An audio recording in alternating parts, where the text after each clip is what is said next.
প্রিয় খেলনা অর্ডার করতে পারেন www.puntunkids.com থেকে। Link is in the description।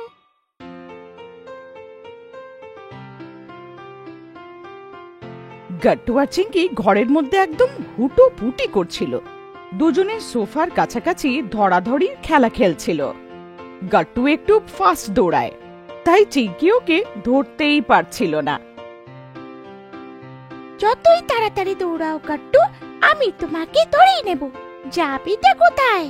ধরতে পারবে না, তোমার পা আমার থেকে ছোট আর তোমার স্পিডও ভালো নেই।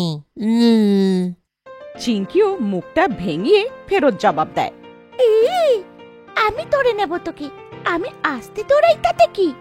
বাবা ওদেরকে কাছে বসেই দেখছিল, আর ওদিকে মা রান্নাঘরে দাঁড়িয়ে এসব দেখতে দেখতে বলছিল, আরে আস্তে দৌড়াও তোমরা দুজনে, ব্যথা লেগে গেলে মুশকিল হবে। তোমাদের বাবা তোমাদেরকে মাথায় চড়িয়ে রেখেছে, আমার তো কথাই শোনে না। আরে বাবা, তুমি আমাকে আবার মাঝখানে আনছো কেন? বাচ্চা তো, এখনই তো খেলবে এরা, স্কুলের হোমওয়ার্কটাও করে নিয়েছে, এতটুকু তো খেলা করবেই। এটা বলতে বলতে বাবা গাট্টুকে চোখ মারে। চিঙ্কিও মুচকি হাসে। I love you papa. I love you too মা। তোমরা সবাই খেলতে থাকো, মা বুকবি। আমি আছি তো। দুজনে আবার সোফার আশেপাশে আবার হল্লা করে। তখনই দরজার ঘন্টি বাজে। গাট্টু, চিঙ্কি, দেখো দরজায় কে এসেছে। হ্যাঁ দেখো তো, আগে দরজাটা খোলো, এখন আবার কে আসলো? গাট্টু দৌড়ে গিয়ে দরজা খোলে, দেখে যে সামনের বাড়ির দিদা মায়ের সাথে দেখা করতে এসছে, সাথে বান্টির দিদাও আছে। ওনাদের দেখে গাট্টু জোরে বলে, হ্যালো দিদা। কে এসেছে বাবা? বান্টির দিদা এসেছে। মা এটা দেখে রেগে যায় আর বলে, আরে ওরা তোমার বন্ধু নাকি? ঠাকুমা, পা ছুঁয়ে প্রণাম করতে হয়, হ্যালো দাদি আবার কি? চিঙ্কি, তুমিও ঠাম্মার পা ছো। গাট্টু আর চিঙ্কি দুজনেই ঠাকুমার পা ছোঁয়ে। প্রণাম দিদা। আরে খুশি থাকো তোমরা দুজনে, অনেক পড়াশোনা করো, ভালো করো। বাড়িতে অতিথিরা এলে ভেতরে ডাকতে হয় বেটা। আরে বৌমা, এদেরকে কেন বকছো? এরা দুজনেই ছোট, আস্তে আস্তে বুঝে যাবে। সে কথা নয় মাসিমা, ম্যানার্স তো এখন থেকেই শেখাতে হবে। হ্যাঁ হ্যাঁ, সে কথা ঠিক। আমার আশীর্বাদ তো সব সময় দুজনের সাথে আছে, যেমন আমার বান্টি তেমনই এরা দুজনে। খুশি থাকো সব সময়। তোমার কথাটা তো ঠিকই, বাচ্চাদের ম্যানার্স এখন থেকেই শেখাতে হয়। যাই হোক, আমি তোমাদেরকে সব নেমন্তন্ন করতে এসেছিলাম। পরশুদিন আমাদের বাড়িতে সত্যনারায়ণের কথা, সবাই নিশ্চয়ই এসছো। এবার যাই। ঠিক আছে, দাঁড়ান, বসুন না, আমি চা নিয়ে আসছি। আরে না, অন্য সব বাড়িতেও যেতে হবে, আবার খালি সময়ে আসবো। এইটা বলে উনি চলে যান। মা বাচ্চাদেরকে নিজের কাছে ডাকে। বাচ্চারা, সব সময় বড়দের সম্মান করা উচিত, বুঝেছো? যদি বান্টি আসে তাহলে ওকেও এরকম সম্মান করতে হবে। ও তো তোমাদের বন্ধু, ক্লাসমেট, তোমাদের আর ওর একই বয়স, কিন্তু ওকেও তোমাদের হ্যালো হাই করা উচিত। সকালে দেখা হলে গুড মর্নিং, বিকেলে দেখা হলে গুড ইভিনিং। আচ্ছা, তো সকালে উঠে কি বাবাকেও আমাকে হাই বলতে হবে?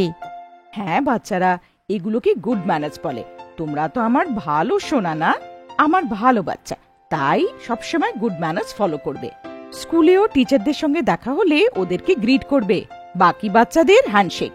মা, এই গুড্ডি তো আমার সঙ্গে আর্ধেক সময় লড়াই করে, আমি ওকে হাই করব না। এমন বলে না চিঙ্কি, ও তো তোমার বেস্ট ফ্রেন্ড। দেখো, যখন কেউ ক্লোজ হয় তখন ওকে সরি কিংবা থ্যাংক ইউ বলতে ইতস্তত হতে নেই। কি ভাবি মা? আচ্ছা মা, স্কুলে হেড ম্যাডামেরও পা ছুঁতে হবে?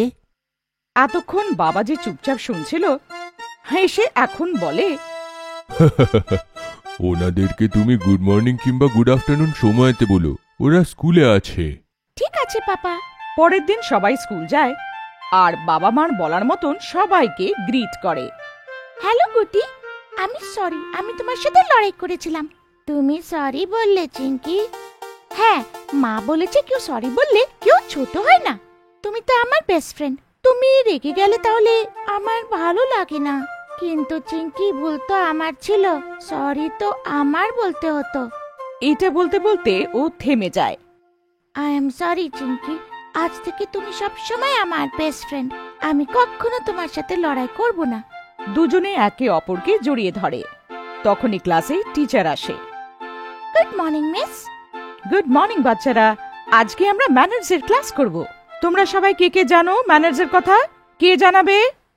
তখনই চিঙ্কি হাত উঁচু করে। হ্যাঁ চিঙ্কি, বলো। সব সময় বড়দের পা ছুতে হবে। ওরা যখন বাড়ি আসে তখন তাদেরকে জল, চা খাবারও জিজ্ঞেস করতে হবে। যদি বন্ধু হয় তাহলে সবাইকে হ্যালো হাই আর জড়িয়ে ধরতে হয়। আরে বাহ, কত ভালো সংস্কার! দেখলে বাচ্চারা, শুনলে সবাই চিঙ্কি কি বলল? ক্লাসের সব বাচ্চারা এক আওয়াজে বলে ইয়েস Yes, মিস। miss. আর হ্যাঁ, সকালে কারোর সাথে দেখা হলে গুড মর্নিং, দুপুরের 12টা অবধি। তারপরের সময়ে সকলকে তোমরা গুড আফটারনুন বলতে পারো, কারণ তখন আফটারনুনের টাইম হয়ে যায়। ম্যাডাম, সবাইকে ইভিনিং কোন সময় বলবো? এমনিতে তো বিকেলেই বলা হয়, যখন সূর্য নেমে যাচ্ছে, কারণ তারপরে তো রাত হয়ে যায়। আর হ্যাঁ বাচ্চারা, রাত্রেবেলা সব থেকে শেষের গ্রিটিং গুড নাইট বলা হয়। আমি আমার মা বাবাকে গুড নাইট বলেই শুই মিস। Very good Chinki. আর বাকি বাচ্চারা? আমরাও মিস। বাহ, কত ভালো আর সিনসিয়ার ক্লাস আমার। I am so proud of you. Gattu আর চিঙ্কি বাড়ি আসে আর তৈরি হয়ে বান্টির বাড়ি যায়। গাট্টু দৌড়ে গিয়ে ঠাকুমার পা ছুঁয়ে, দিদা প্রণাম। ও বাবা, খুব ভালো থাকো, খুব ভালো পড়াশোনা করো, উন্নতি করো। মা গাট্টু আর চিঙ্কিকে দেখে মনে মনে খুব খুশি হচ্ছিল। তখনই বাবা এসে বলে, থ্যাংক ইউ, তুমি দুই বাচ্চাকে কত ভালো সংস্কার দিয়েছো।